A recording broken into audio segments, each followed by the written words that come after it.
বেনামাজির সাথে কুরবানি দিলে কুরবানি কবুল হবে কিনা, সুদখোর ঘুষখোরের সাথে কুরবানি দিলে কুরবানি কবুল হবে কিনা, মানুষের হক নষ্ট করেছে, মানুষের সম্পদ নষ্ট করেছে, এমন ব্যক্তির সাথে কুরবানি দিলে কুরবানি কবুল হবে কিনা।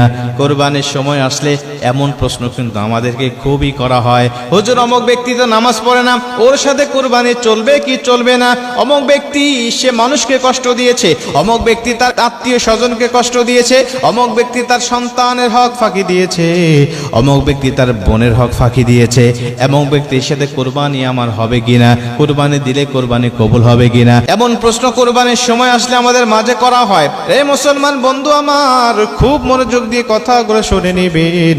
আমরা যেহেতু আল্লাহ পাককে সন্তুষ্ট করার জন্য কুরবানি দিচ্ছি, এজন্য শরীয়তের গণ্ডির মধ্যে থেকে শরীয়ত যে সমাধানগুলো আমাদের মাঝে দিয়েছে, এই সমাধানগুলো গ্রহণ করে সঠিক তরিকায় আল্লাহ পাকের জন্য আমরা কুরবানি দেব। আশা করা যায় আমার আল্লাহ পাক আমার কুরবানিটাকে কবুল করে নেবে। যেরকম সুবহানাল্লাহ, আল্লাহ পাক আমার কুরবানি কবুল করে নেবে যদি আমি সঠিকভাবে কুরবানিটা দিতে পারি।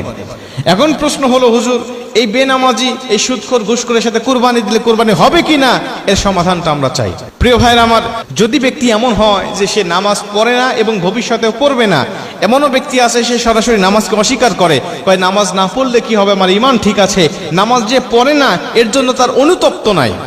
এবং অনেক ব্যক্তি আছে না অস্বীকার করে বসে এবং বলে নামাজ পড়ার দরকার নাই, শুধু নামাজ কায়েমের কথা আছে।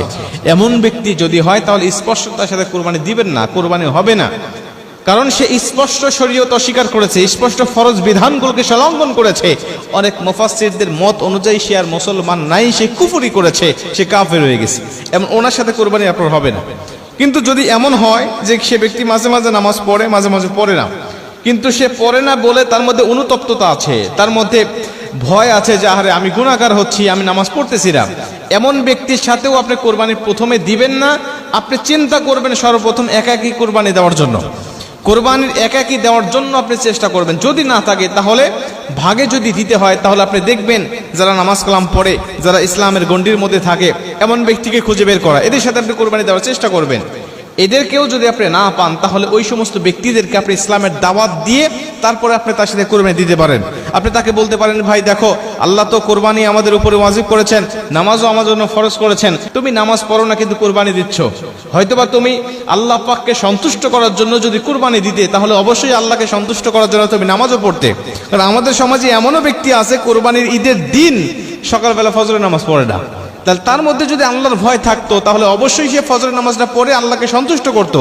কারণ সে কোরবানি দিচ্ছে আল্লাহকে সন্তুষ্ট করার জন্য, কোরবানি দিয়েও আল্লাহকে সন্তুষ্ট করা যায়, নামাজ পড়েও আল্লাহকে সন্তুষ্ট করা যায়। সে যেহেতু নামাজ কাজা করছে, কোরবানি দিচ্ছে, তার মানে এই কোরবানির মধ্যে তার গোশত খাওয়ার নেশা আছে, ধান্দা আছে।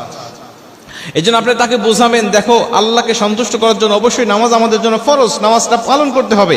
অথবা তোমার মধ্যে যে বদ অভ্যাসগুলো আছে, তুমি সুদ খাও, ঘুষ খাও, এটা আল্লাহ পাক হারাম করেছেন এবং আল্লাহ বলেছেন যারা সুদ খায়, ঘুষ খায়, এরা স্পষ্ট আমার সাথে আর নবীর সাথে যুদ্ধের ঘোষণা দেয়। এখন তুমি আল্লাহর সাথে যুদ্ধের ঘোষণা দিয়ে আল্লাহর জন্য তুমি কুরবানি দিচ্ছ, তোমার কুরবানি কিন্তু কবুল হবে না। অতএব তোমাকে আমি দাওয়াত দিচ্ছি, তোমার সাথে আমি কুরবানি দিব, সমস্যা নাই, কিন্তু তুমি তোমার এই গুনাহ থেকে ফিরে আসতে হবে, তোমার অপরাধ থেকে ফিরে আসতে হবে। তুমি এতদিন নামাজ কাজা করেছো, এখন তোমার নামাজ কাজা করা চলবে না। এতদিন তুমি সুদ খেয়েছো, এখন তোমাকে বাদ দিতে হবে। তুমি তোমার সম্পদ ফাঁকি দিয়েছো, তোমার শরীক ফাঁকি দিয়েছো, বোনের হক মেরে দিয়েছো, তোমার হকটা তুমি ফেরত দিবে। তাহলে আমাদের সমাজ জামাত তোমাকে আমরা নিয়ে নেব, তোমার সাথে কুরবানি দেব, কোনো সমস্যা নাই। এমন শর্ত দিয়ে বা এমন দাওয়াত দিয়ে যদি আপনি তার সাথে কুরবানি দেন, সে যদি সংশোধন হয়ে যায়, আল্লাহ আপনার কুরবানিও কবুল করবে, তার কুরবানিও কবুল করবে। কিন্তু তার মনের মধ্যে যদি থাকে দুর্নীতি, মনের মধ্যে যদি থাকে তার অন্য কিছু, যে আল্লাহকে সন্তুষ্ট নয় এবং গোশত খাবো বা সামাজিকতা রক্ষার জন্য আমি কুরবানি দেব, তাহলে তার কুরবানি কবুল হবে না, এটা ঠিক। কিন্তু আপনি কুরবানি দেওয়ার কারণে আপনার কুরবানি হয়ে যাবে। কেন হয়ে যাবে? আল্লাহ পাক পবিত্র কোরআনের মধ্যে বলেন, আমি কারো বোঝা কারোর উপরে কিয়ামতের মাঠে চাপিয়ে দেব না। এই একটা মাত্র আয়াতের দলিল হিসাবে অনেক মুহাদ্দিস বলেছে, হ্যাঁ যদি এমন শর্ত দিয়ে কেউ কুরবানি ভাগে দেয় তাহলে আল্লাহ পাক তার কুরবানিটা কবুল করে নেবে। কিন্তু যে ব্যক্তি গোশত খাওয়ার জন্য কুরবানি দিয়েছে, আল্লাহ তার কুরবানি কবুল করবেন না। এই জন্য আমরা যারা ভাগে কুরবানি দেব, আমরা অবশ্যই খেয়াল রাখবো পারতপক্ষে একা একা দেওয়ার জন্য। যদি একটা ছাগলও হয় একা একা দেওয়ার চেষ্টা করবেন, এটা উত্তম ও অতি উত্তম, এতে কোনো সন্দেহ নাই, কোনো মুফাসসির এর পক্ষে দ্বিমত নাই যে এটা উত্তম নয়। সবাই বলেছে হ্যাঁ এটা উত্তম। কিন্তু যদি আপনি হতে পারে যে ফ্যামিলির সদস্য বেশি, বা আমার কোরবানির পশুর মাঝে অনেকের হক রয়েছে, অনেক গরিব দুঃখীরা আছে যারা আমার দিকে তাকিয়ে আছে, ছাগল দিলে হবে না, আমাকে একটা গরু দিতে হবে বা গরুর ভাগ নিতে হবে, তাহলে আপনি গরুর ভাগ নেন, সমস্যা নেই। কিন্তু আপনি চেষ্টা করবেন ভালো ভালো ব্যক্তির সাথে দেওয়ার জন্য। কিন্তু যদি এমন হয় যে আপনার ভালো ভালো লোক পাওয়া যাচ্ছে না, এখন এমন লোক পেয়েছেন তাকে আপনি ইসলামের দাওয়াত দিয়ে, সংশোধনের দাওয়াত দিয়ে, তার মধ্যে দেখবেন অনুতপ্ততা আছে কিনা, সে যদি আপনার কাছে স্বীকার করে হ্যাঁ ভাই আমি ভুল করেছি এতদিন, এখন আমি আর করব না, তাহলে আল্লাহ পাক আপনার অবশ্যই এই দাওয়াত দেওয়ার কারণে উত্তম প্রতিদান দিবেন এবং কোরবানিটাও আল্লাহ পাক কবুল করে নেবেন।